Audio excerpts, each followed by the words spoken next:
Hey guys, it's Tristan. Like I said in my last video, this is like my part 2 about like just why I left Portland in the first place. I know a lot of people are like, Tristan went rogue. Honestly, I did. I went rogue, I went kind of mental, and I really just packed up and left, and I'm gonna explain why I did that. So, I don't even know where to start. I'm gonna start off by saying Portland is a really expensive city to live in when you don't have a good job going for you and you don't have any money starting out with. Um, when I was 18, I got my first apartment by myself. I had to live outside of Portland city limits in Milwaukee, and I had a 300 square foot studio apartment across from a freight train track, and it was it was $575 when I first rented it, and it didn't have a balcony, it didn't have a washer and dryer, it was just very bare minimum, and that was the cheapest apartment that was like anywhere around. And I moved in there, and I basically started my life there. And then come the next year for my lease renewal, they raised it to $665, which wasn't too bad, I guess, for the area, and I was okay with that. I ended up getting a new job as a barista at the airport. I was making good tips, I was doing okay. I was able to finance a newer car because my other one was old. It was like an 87 Honda, it didn't have airbags, it was a death trap. It was really bad. And so that was all going okay for me for a while, and then hours got cut because minimum wage went up, and I got to a point where I was using my credit cards to buy my food, my gas, anything I needed for my house, like dishwasher detergent, cleaning supplies, oh, I ripped my jeans, I need a new pair of jeans. I was losing a lot of weight because of my dieting, because I've been on this weight loss journey, so I had to buy new clothes.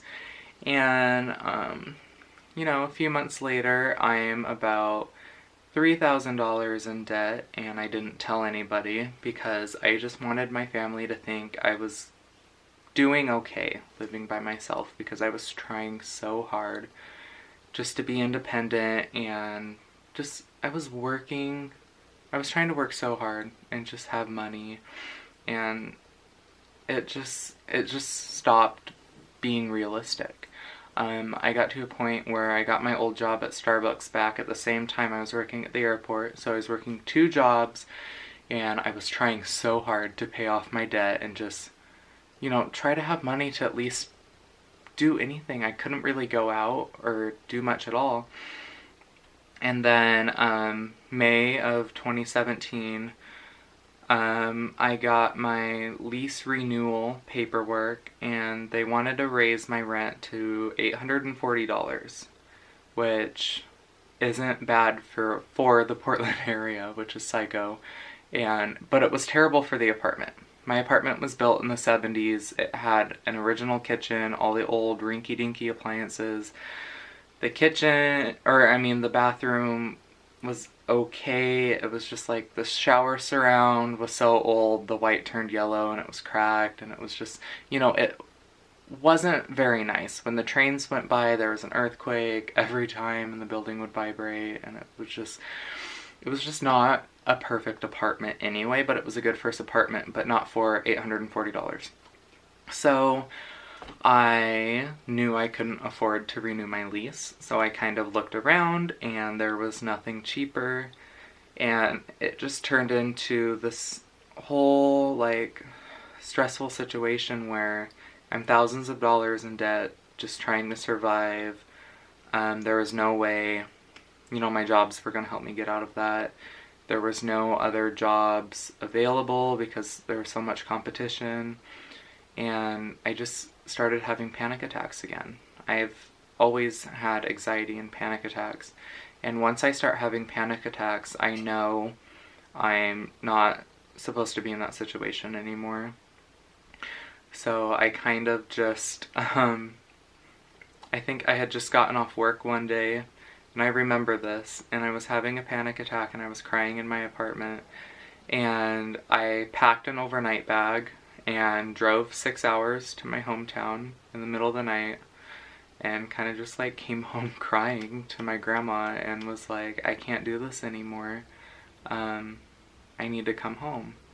So I ended up calling my work the next day and basically quitting over the phone, saying, I just explained my whole situation and just said, like, I can't do this anymore, I'm so sorry. I was doing really good at that job. I won customer service awards. Like, I do really good at my job when it's like an ideal thing for me. But anyway, I had to quit that job. And then I had to call the apartment complex and cancel my lease because it wasn't quite over yet. I was supposed to stay until July, and I didn't want to stay until July. I don't think I could have afforded to stay until July. So we paid my way out of the lease, packed up all my stuff in a U-Haul, and just moved it all back. And my idea was to just be back over here for a few months, save money, find a job. I don't know why, but for some reason I thought jobs in this little village town were going to pay enough to pay off my debt right away, because it's 2018 now and I'm still paying off those credit cards. But I think it was a good idea that I came home. And this was just one of those experiences that I'm sure a lot of other people have.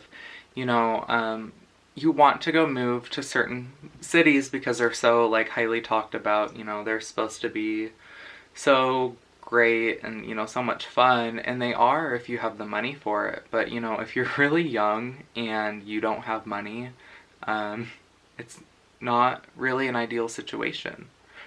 And I'm not saying Portland's a terrible place. It just wasn't for me. It was too expensive. I couldn't deal with the winters. It was, God, we had one winter where it flooded for months in the winter because all it did was rain. It's overcast half the year, but then it's really nice in the summer. But no, it just wasn't my thing, and I left so suddenly. No one really understood what happened to me, and a lot of people were really worried. And for the people that I still haven't talked to about what happened, this is basically what happened. I ran out of money and I was scared, so I came back home. So yeah, I just wanted to kind of put that out there for anyone that was still wondering why. And if you're in a situation, honestly, try to make it work the best you can. But if you are truly not happy in your situation, don't try to stay in that situation just to prove to friends and family that you can be independent and you're capable of taking care of yourself. Because at the end of the day, you really just need to do what's best for you and your sanity and your just overall health. Alright, that's basically all I have to say about that. Yeah, I'm just not going back to Portland. Did my time there, had some fun, not my thing. I'm ready to move on to something new. I'm thinking about moving to Nevada in March, and I think I'm gonna stick with that. I like to kind of plan things out. I'm really obsessed with that. I always have to have a planner. This is my new 2018 planner that matches my computer case. But I'm like, I can't do nothing. And that's kind of what I'm doing in my hometown. There's just not really anything going on. I'm a server. Hours are really short right now because it's not tourist season in this town right now. Usually snowmobilers come for tourist season, but we don't really have snow this year, so that's not really working out. But yeah, I'm kind of just waiting around until I can make my other leap, and I think I'm gonna do it. And I think it's gonna be a really good thing for me. And I hope I have some support from people. And don't think this is like some random thing that I'm gonna move to Las Vegas, because what is it? I'm almost 21 and I've been wanting to since I was 17. So I've done research. I've been there like 3 or 4 times. It's not new to me, and I'm fully capable of finding a good job if I really try, and rent is so much cheaper there, so I'll actually be able to survive. So yeah, thanks for watching everyone, and I'll see you in like a way more positive video next time. And I need to edit a video and go to work. Okay, bye. 알아, 날 기다렸잖아. 그 눈빛은 분명 나와 손끝이 닿았던 그 순간 I got a crush.